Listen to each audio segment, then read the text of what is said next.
Hello and welcome to France 24's weekly music show. I'm Jennifer Ben Brahim. Today I'm joined by an award-winning opera singer.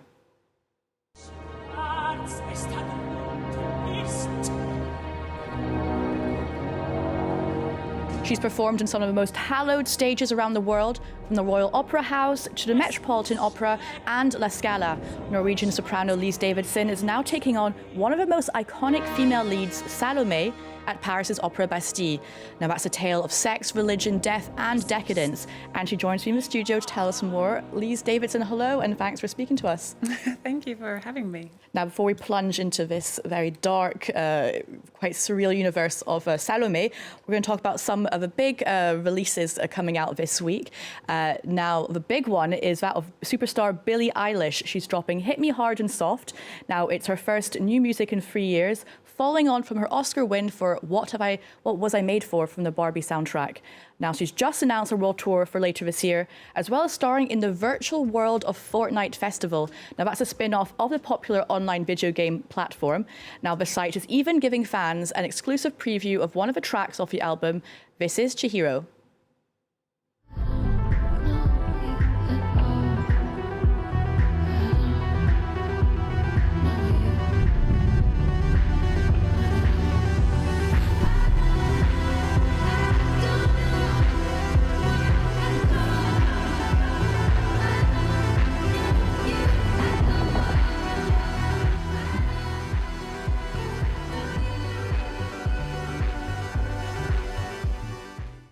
So that was Chihiro by Billie Eilish off her new album, Hit Me Hard and Soft.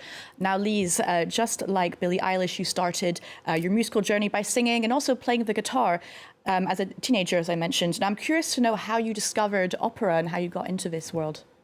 Yeah, well, I was never really good at guitar, but it was my way into music. I really loved singing. I think I realized in school. And also on Christmas Eve, there's this nativity play that I could attend, and we all got to sing no matter the level. Everyone got to join in. And then in high school in Norway, you can choose to sort of have a regular high school as well as some other things or subjects that prepare you for later on. And I chose music to sort of spice up the normal school.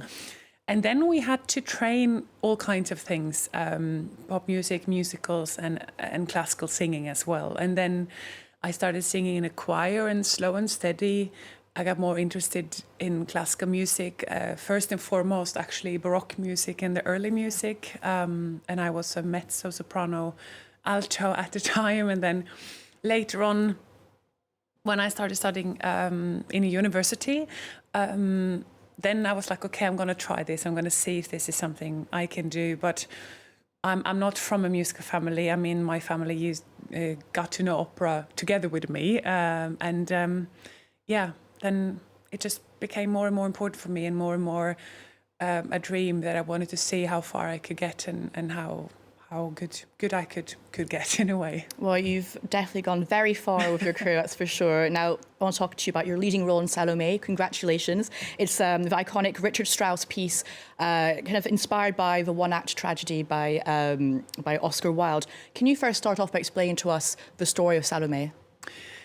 Well, Salomé is, as she says, she's the daughter of Herodias and then the stepdaughter of Herod. And she lives in this household where Herod is the king and the master and the one who decides everything. Salomé has no power, but she has a lot of power in the fact that he really admires her. So for everyone else, she is not allowed to be touched, not allowed to be looked on, but he can look. I mean, of course they look, and of course they accept her in this environment. But in general, because she is who she is not allowed to be touched. And then in the story, Herod said, "Oh, please dance for me, Salomé. Do this, dance for me." And she said, "No, I don't want to dance." And she rejects many times, and he says, "Well, you can get whatever you want." And just before this, I sort of skipped a part, but she has, there's a man kept in a dungeon or in a cell or whatever you call it, and that is Johanan. He is, I think they call him all kinds of things, sort of a spokesman for religious people. The prophet kind of character. Prophet, sort of, someone doesn't believe he is the prophet and someone believes he is. And that's sort of the big discussion. But Salome sees him and she falls in love. He is beautiful, his skin is beautiful, his hair is beautiful, and his lips is beautiful. But he doesn't want her. And I think that rejection is one of the first things she experiences as rejection, because everyone does whatever she says. She's a princess. And because of Herod, she can get whatever she wants, and suddenly she can't. And she wants to kiss him, and he say no. So when she is offered whatever she wants, she says, well, I'll dance for you. She dances, and then she says, I want the head of Johannan on a silver platter. Well, won't give too much away, but it's a very dark, interesting story. We'll take a very quick glimpse of Lise in action as Salome at Paris's Opera Bastille.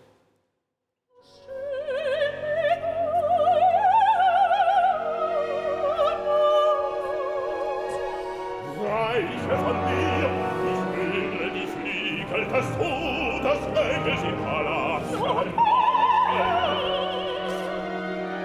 Prinzessin, ich flehe,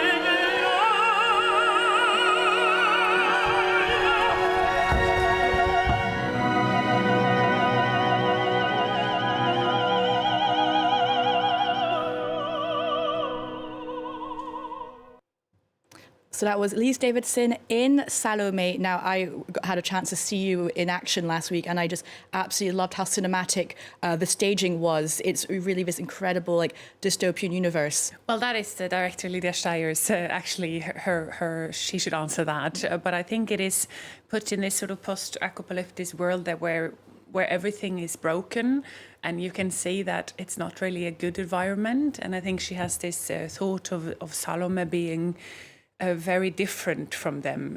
You can see some similarities with her and Johannan, and the fact that she is untouched and completely different makes it a big difference, I think, from what the in a way the normal Salome, where she's a flirty girl, where she's very sort of her body is seen from the beginning. Here it's not seen until the dance, where it becomes a big, in a way, a much more sexual scene than a beautiful dance.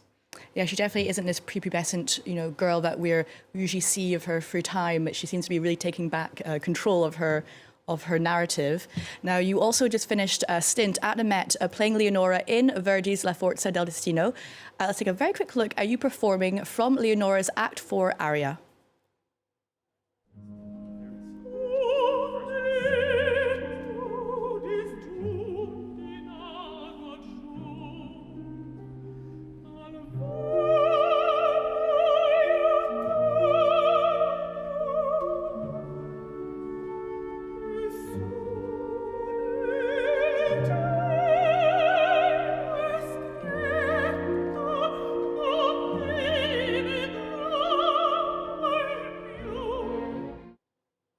So that was Lise in La Forza del Destino at the Met in New York. Now, both Leonora and Salome are far from being these sort of damsels or divas that we often associate with the opera world. Is this what really drew you to these characters?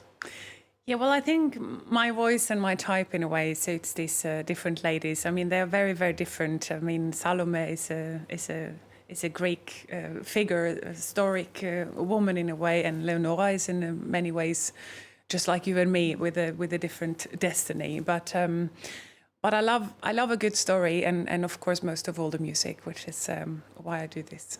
Now, speaking of music, when you're taking on this character, performing in opera, are you able to listen to kind of other music, other contemporary music? And if so, what's on your playlist, would you say?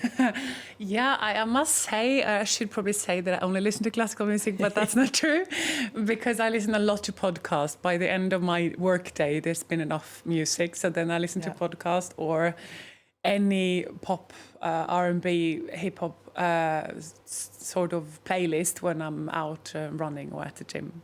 Yeah, a bit of a change of tone. I suppose it's quite a lot to have classical all the way through for your day. So. Yeah, I don't have brain space for that.